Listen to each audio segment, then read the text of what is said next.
With Augmentt Secure, you have the ability to completely manage Microsoft MFA directly from your Augmentt portal.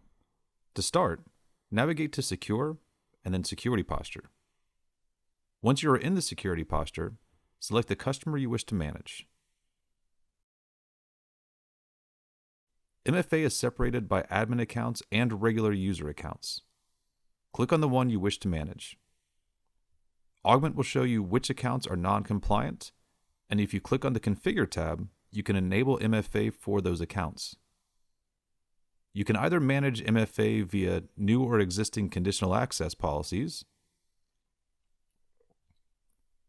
Azure per user,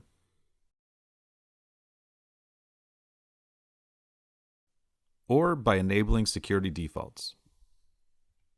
That's my minute. Thanks for watching, and we'll see you in the next one.